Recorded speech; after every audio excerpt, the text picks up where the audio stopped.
Nicolas Maduro, the former president of Venezuela, has been stripped of his throne, and it seems as if he was the only person who didn't see it coming, despite the fact that Trump warned him several times and had already proven that he means what he says. But on this channel, we're interested in understanding human nature, and what fascinates me is this. How does a person become so detached from reality?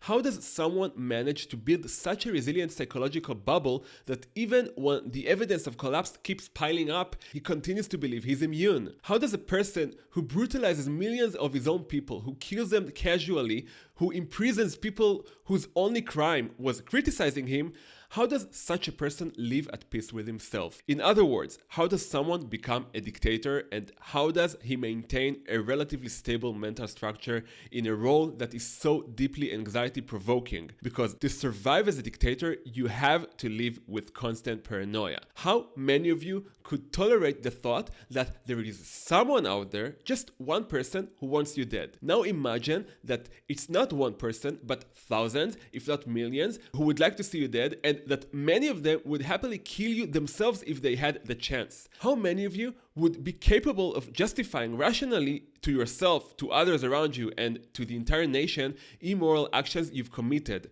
or lying outright about actions that everyone knows you carried out?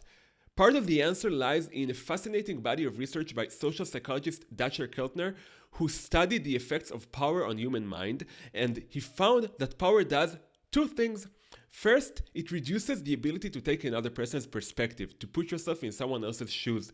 People with almost unlimited power, like dictators, don't need this ability because no one opposes them. In their experience, everything depends on them solely. There's no need to consider others' opinions or think about how their actions will be received because they don't suffer the negative consequences of their actions, at least not in the short term. And if consequences start rising upward, someone from their inner circle is eliminated long before responsibility ever reaches the dictator himself.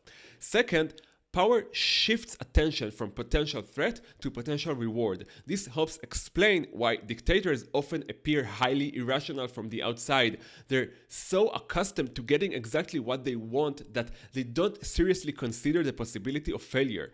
Over time, they begin to operate on autopilot.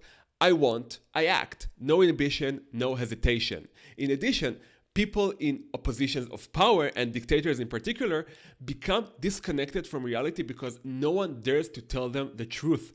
Either people want to please them and avoid upsetting them, or they're afraid of being killed. So it's entirely possible that Maduro genuinely believed his position was stable simply because no one around him dared to correct him.